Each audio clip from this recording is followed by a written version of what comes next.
살기로 했네. 주님 뜻대로 살기로 했네. 주님 뜻대로. 다섯째로 아셀 자손의 지파를 위하여 그 가족대로 제비를 뽑았으니 그들의 지역은 헬갓과 할리와 베덴과 악삽과 알람멜렉과 아맛과 미살이며 그 경기의 서쪽은 갈멜을 만나 시홀 림낫에 이르고 해 뜨는 쪽으로 돌아 벳다곤에 이르며 스불론을 만나고 북쪽으로 입다엘 골짜기를 만나 베게멕과 느이엘에 이르고 갑을 왼쪽으로 나아가서 에브론과 르홉과 함몬과 가나를 지나 큰 시돈까지 이르고 돌아서 라마와 견고한 성읍 두로에 이르고 돌아서 호사에 이르고 악십 지방 곁 바다가 끝이 되며 또 움마와 아벡과 르홉이니 모두 22성읍과 그 마을들이라. 아셀 자손의 지파가 그 가족대로 받은 기업은 이 성읍들과 그 마을들이었더라.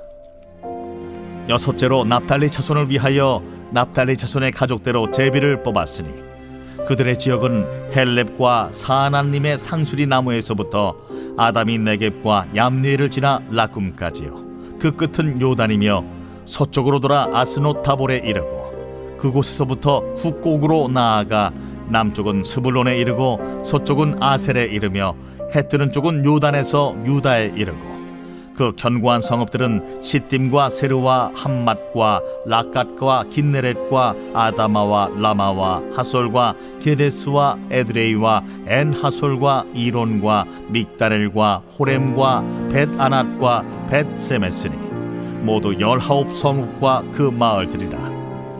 납달리 자손의 지파가 그 가족대로 받은 기업은 이 성읍들과 그 마을들이었더라. 일곱째로 단 자손의 지파를 위하여 그들의 가족대로 제비를 뽑았으니 그들의 기업의 지역은 소라와 에스다올과 이르세메스와 사알라핀과 아얄론과 이들라와 엘론과 딥나와 에그론과 엘드게와 기쁘돈과 바알랏과 여훗과 브네브락과 가들림몬과 메알곤과 락곤과 요빠 맞은편 경계까지라. 그런데 단자손의 경계는 더욱 확장되었으니 이는 단자손이 올라가서 레셈과 싸워 그것을 점령하여 칼날로 치고 그것을 차지하여 거기 거주하였습니다. 그들의 조상 단의 이름을 따라서 레셈을 단이라 하였더라. 단자손의 지파가 그에 딸린 가족대로 받은 기업은 이 성읍들과 그들의 마을들이었더라. 이스라엘 자손이 그들의 경계를 따라서 기업의 땅 나누기를 마치고 자기들 중에서 눈의 아들 여호수아에게 기업을 주었으니 곧 여호와의 명령대로 여호수아가 요구한 성읍 에브라임 산지 딥낫세라를 주매 여호수아가 그 성읍을 건설하고 거기 거주하였더라. 제사장 엘르아살과 눈의 아들 여호수아와 이스라엘 자손의 지파의 족장들이 실로에 있는 회막 문 여호와 앞에서 제비 뽑아 나눈 기업이 이러하니라. 이에 땅 나누는 일을 마쳤더라.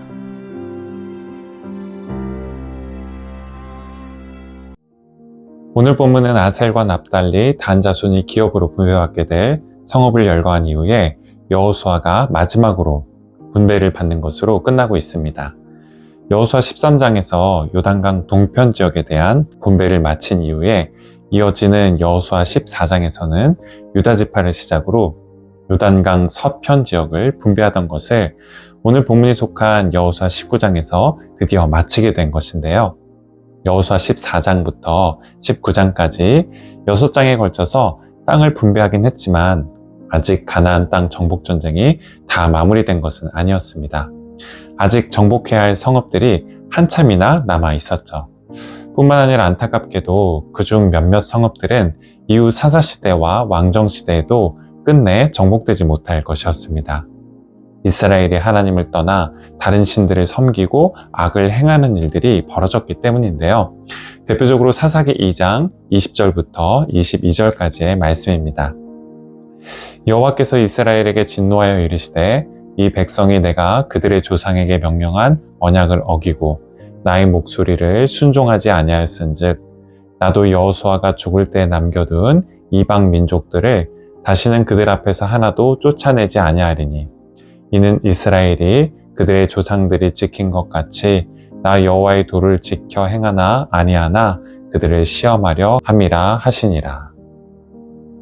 이스라엘의 죄와 불완전한 순종으로 결국 정복하지 못하게 될 땅이 남게 될 것이었지만 땅을 분배하는 일 자체는 순조롭게 진행되었습니다.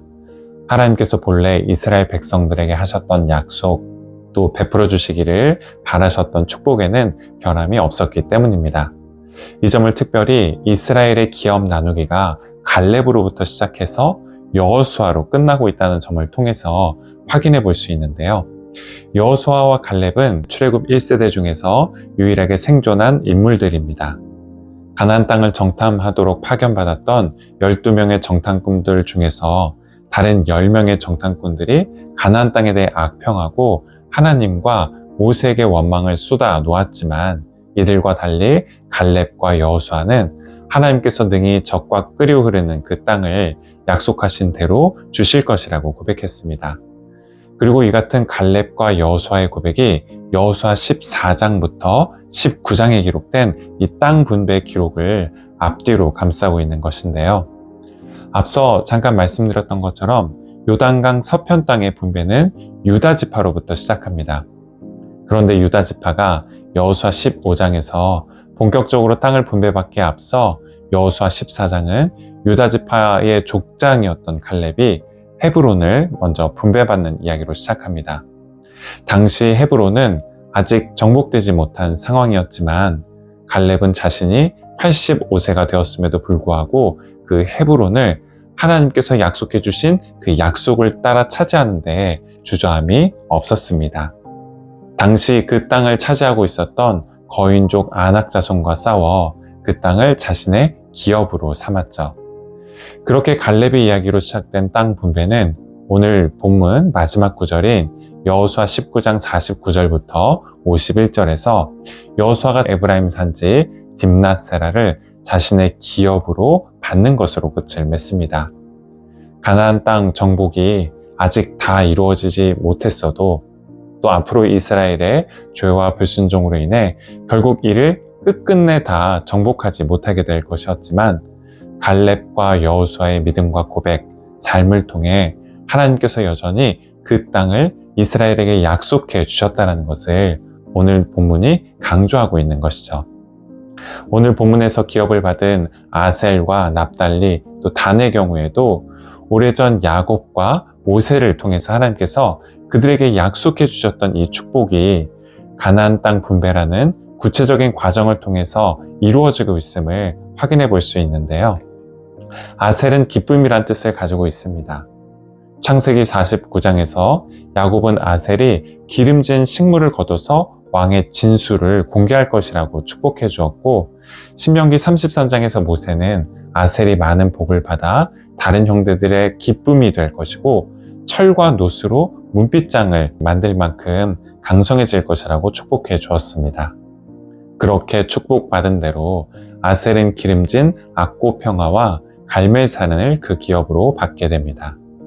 이어서 경쟁 혹은 다툼이라는 뜻을 가지고 있는 납달리를 창세기에서 야곱은 마음껏 뛰어다닐 수 있도록 풀어놓은 암사슴과 같을 것이라고 축복해 줍니다. 모세 역시 신명기에서 납달리가 복을 받아서 서방과 남방 지역을 얻게 될 것이라고 축복하고 있는데요. 즉 납달리는 비록 암사슴처럼 강하지는 않아도 하나님께서 기업으로 주신 땅에서 자유롭고 충만한 삶을 살게 될 것이었습니다. 이에 비해 단은 이스라엘의 최북단 지역을 기업으로 받았습니다. 보통 가나안 땅 전체를 부를 때 단에서부터 브엘세바까지라고 부르곤 하는데요. 브엘세바가 이스라엘이 기업으로 얻은 땅의 남쪽 경계에 해당하는 반면 단은 북쪽 경계를 말합니다. 그런데 북쪽 경계를 얻은 단에게는 남다른 강인함과 용맹함이 있었습니다. 창세기에서 야곱은 단을 독사처럼 말굽을 물어서 말탄 자들 말에서 떨어지게 할 것이라고 축복했고, 신명기에서 모세는 단을 바산에서 뛰어나오는 사자 새끼에 비유했습니다. 즉 뱀과 사자와 같은 용맹함이 이스라엘의 최북단을 지키는 단에게 있었던 것인데요. 아셀과 납달리, 단은 이처럼 각 지파별로 독특한 개성을 지니고 있었습니다. 기름진 식물과 암사슴과 같은 자유로움, 독사와 사자와 같은 강인함이 각각 아셀과 납달리, 단에게 있었죠. 아셀과 납달리, 단은 각 지파가 지닌 개성과 또 특성에 따라서 가나안 땅을 분배받았고 또 그 땅을 터전으로 살아가게 될 것이었습니다. 비록 그들이 그렇게 분배받은 땅을 다 정복하거나 차지하지는 못하게 될 것이었지만 그 땅을 자신들의 기업이자 분깃으로 주신 하나님의 은총 안에서 살아가게 될 것이었죠. 갈렙으로부터 시작된 땅 분배가 여호수아로 마치게 되기까지 각각의 12지파가 그 지파의 고유한 특성과 개성, 은사와 부르심을 따라 각각의 지역을 분배받았듯이 각 사람을 그 고유한 정체성과 은사에 따라 부르시고 축복해 주시는 하나님의 은혜를 따라 살아가시는 저와 여러분이 되시기를 바라겠습니다. 기도하시겠습니다. 주님, 혹 저희 안에 주님의 이끄심과 복주심에 대한 의심과 회의가 있더라도 여호수아와 갈렙이 그랬던 것처럼 믿음의 눈으로 주님께서 저희 삶을 통해 이루실 선하고 아름다운 일들을 바라볼 수 있게 하시고 아셀 지파에게 기름진 식물로 기쁨을 주시고 납달리에게 암사슴과 같은 자유로움을 주시고 단에게 뱀과 사자와 같은 강인함을 주셨듯이 저희에게도 풍성함과 자유, 강인함을 허락해 주옵소서. 예수 그리스도의 이름으로 기도드립니다. 아멘.